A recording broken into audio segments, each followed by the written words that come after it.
Spring Sing is a special thing. When you get 30 guys, specifically 30 Fijis, in one room, the possibilities are endless. No one ever knows what's going to happen in one of our practices or even when we're on stage. It's something special for sure.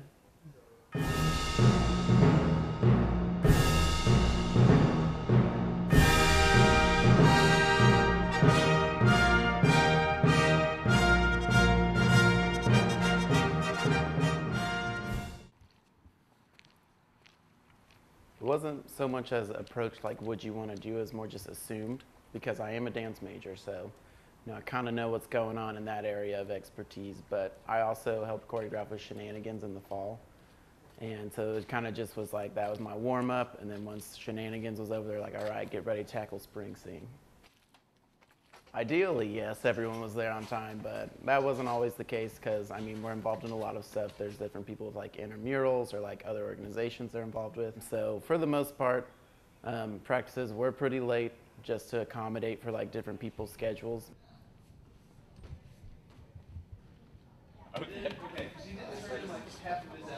What? I'm just flirting with the ladies, God. Stretch it out, left, right, oh, I'm done. We would start, I would have them kind of just run through the pieces that we already knew to kind of get it back in their body muscle memory. Kind of also serving as a warm-up, and then from there we would tackle new material or start cleaning. There's a quick change in the movement, so instead of like after these runs, how we kind of like just grooving and stuff, now we still do these runs together, take a little hop on the little, you cross, so it's... Working with Jamie for Spring Sing was super fun, which was cool because I guess this was the first year we'd gotten to do everything in-house, so having him tackle choreography, since this was his first year doing it, he might be a little overwhelmed, so that was maybe going to be a relief, like, okay, someone knows what they're doing. So I approached him, but he took the reins on it after I helped him, I guess, a little bit, explaining like little bits and pieces on how it all worked, but he just ran with it. So he did a great job with it, and he was a lot of fun to work with, just because he has so much fun doing it all. Yeah, he was very good at explaining things and helping us if we didn't know what to do, how to do a certain move. He would help us, teach us how to do it, and he was very patient with us, and definitely helpful.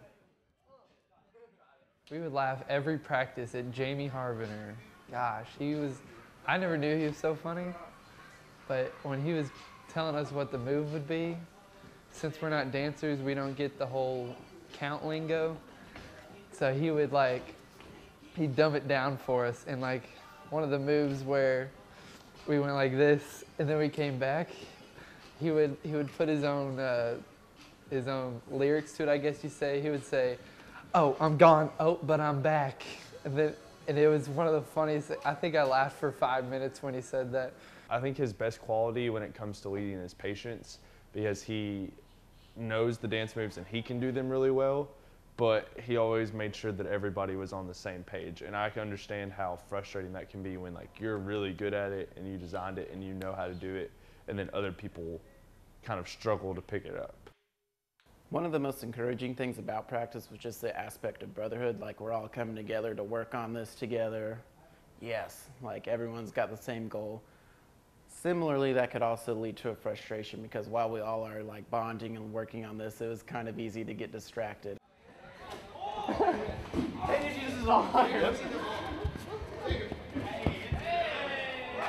like to get out there, we start messing around, we get a little distracted, we start having wrestling matches in the middle of practice, No, it's so close.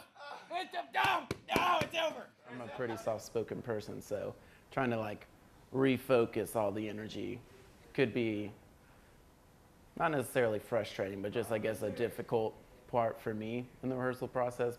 Man, I tell you, this one time we were sitting in practice, and we were not focused is a nice way to put it, and Jamie, you could tell his meter was about full, and he'd put up with enough, and then he starts just looking at us. He got real quiet, And then we were all standing there, and then it got real awkwardly quiet. We were all looking at Jamie, and he was just like, "Are you all done?" And man, I'm not gonna lie, I felt like I was in middle school again. Like, the look he was giving me, I felt like my grade school teacher was just looking at me like, "Really? You're not gonna stop talking? Like, you're here wasting my time?" Yeah, Jamie's had a lot of outbursts. You know, you deal with a lot of guys who just like to joke around. So Jamie has to get on them. You know, we put on performance here at Fiji. We're not just there to have a good time. We're there to make the crowd go insanely wild. And when the guys aren't focused, you know, Jamie just has to bring down the hammer. Gotta teach those guys a lesson right away. Because I'm a pretty large guy, so, you know, I could probably take most of the people in there, but like they always like, "I'm gonna beat you up," type, like jokingly, never serious. That Jamie guy sucks. I don't even know why we let him in. I agree. It's just terrible. He's making us work way too hard. I think we need to stop practicing and start having fun. You know what I think we all need to do? We need to schedule spring sing practice and then only watch the Cats game. Ooh, that's a really good. We would have so much. We would have a great turnout. An incredible turnout if we just watched the Cats Or game. we can just all go to a coffee shop together. And Nobody likes coffee, Seth. Ridiculousness is absolutely what it is. Our practices weren't really structured or formal. Oftentimes it's really funny. Hey, Matt. I love 80 miles. Matt, what do you think about spring sing? I love it. I think it's great. How has spring sing influenced your life? Okay, that's a question. Good question. It has made No me brotherhood answers. learn how to think on my feet, learn And how with to your pay feet. attention to detail. These are What other parts these of are your skills body that do you I think can with? draw upon when I'm having interviews. I was very, very impressed by Matt's ability. I tell him all the time that he can do it if he just sets his mind to it and gets rid of the mental block. With tumbling, it literally is just a mental block you have to surpass. The thing with me and doing a backflip is there's this mental block in my mind. Because one time when I was a kid, I tried to do it on the trampoline and I landed on my head. And ever since, I just get really scared. But I think one day I can. I'm developing more confidence with regards to that. Tumbling is second nature. Throwing a backflip for me is, I mean, it's obviously, I don't care. I'll throw a back tuck anywhere I'm at. When you get the harder skills, once you like start doing them multiple times, that's when it becomes, oh, I can just do it and throw it, and you don't become scared. Backflips is for cheerleading. It's not for dance.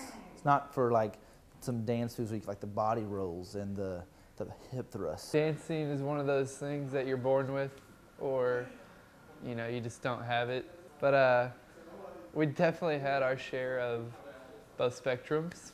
You know, you have some dancers like myself who are just insanely talented dancers. You know, they just go out there and they're just like, wow, these guys just really know what they're doing. Just, you know, that dance gene about them. And Daniel doesn't have that, you know.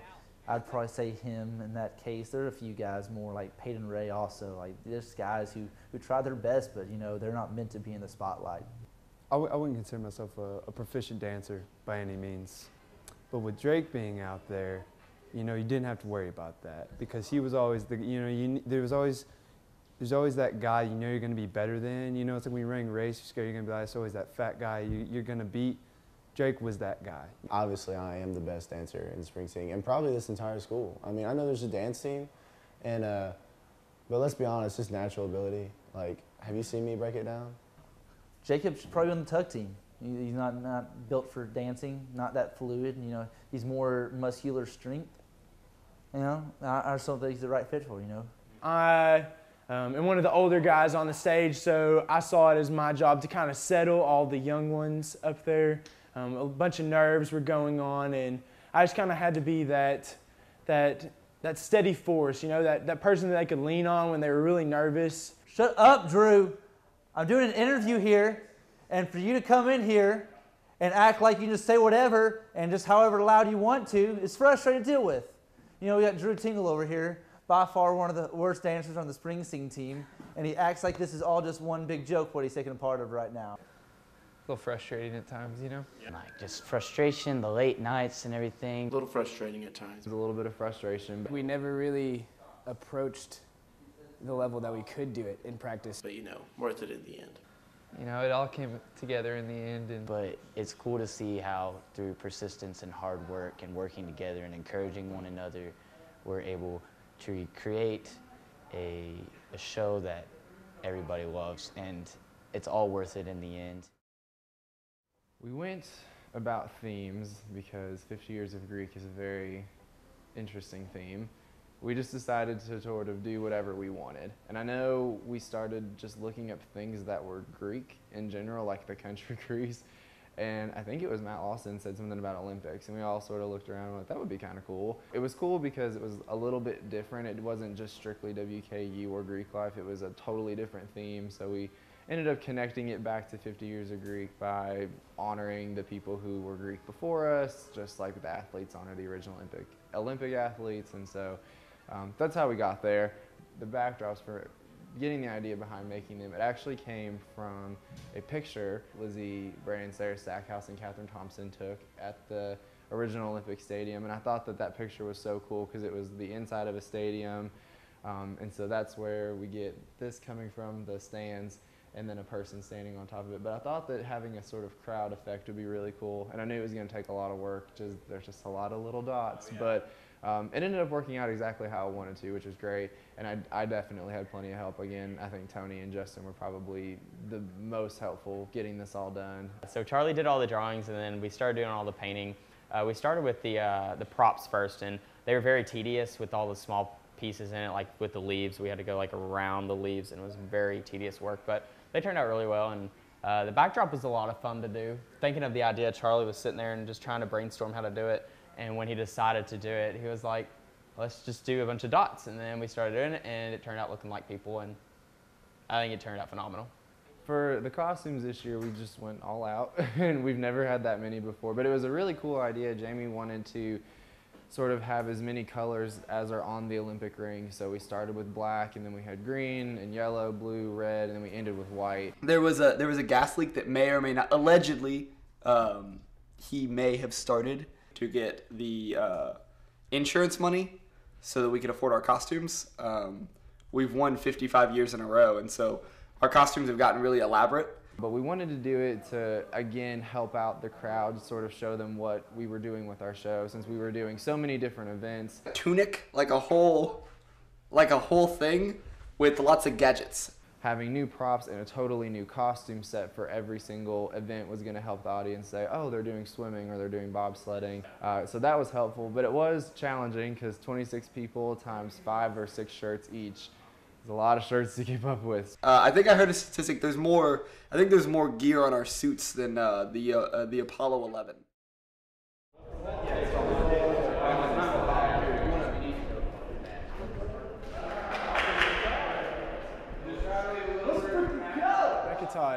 Becca Todd is the best woman I know. Becca's great. She's kind of like the mom of everyone. She came to our practices and made us baked goods, supported us, got us in our lines. I'm not gonna lie, Becca Todd might be the love of my life.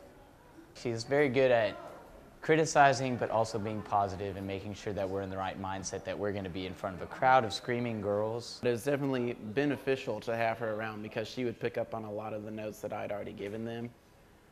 But I guess hearing it from someone else or hearing it in a different way really helps to kind of make that correction click. So I was like, even if she didn't say a correction, I would be like, hey, Becca, say this, because they'll listen to you, type deal. Nothing makes me smile more than seeing her, come to a spring sing practice or, drive up in her car. She's just...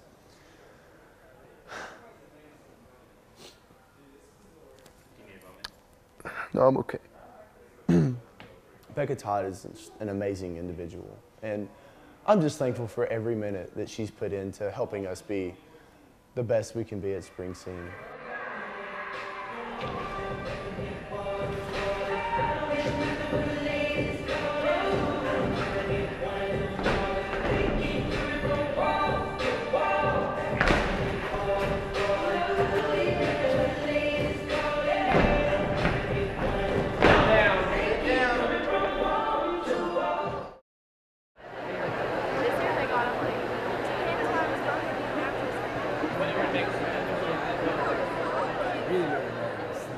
I try to make the ladies just go wild over my dance moves. Just crazy. So it's incredibly loud, and really, really dark, especially from the stage. You can't really see anyone that's out there, so it's really easy to just turn off all of your fears and emotion to just kind of get the job done. To have so much adrenaline pumping, and when you hear the audience cheering for you, it's a crazy, awesome feeling. The moment we walked outside into the arena and you hear them say Fiji, and the crowd literally went wild. Welcome to the Olympic Games. Dude, I loved being the voiceover chair, as we like to call it. And it was kind of like poking fun at it, as it should be, because it was just something kind of goofy. But it was really cool to have your voice on the Springsteen video. I enjoyed that a lot. But I was really happy when Jamie asked me to do that. It's all kind of a blur. When I'm on stage, I just like to have a good time. And many times this means that I'm singing, I'm smiling, maybe putting a little charm in there. It was very inspirational as we walked on stage because it's like, we can do this. I don't really have to think about what's going on, what movement comes next, because that's why we practice so much, as though it's like in our bodies already. So it's really easy to just turn off all of your fears and emotion to just kind of get the job done. Best part about it is I got to know everybody in the show so much better. We're all so much closer, and now we all have that memory to share with each other. So much fun. We made magic for the crowd tonight.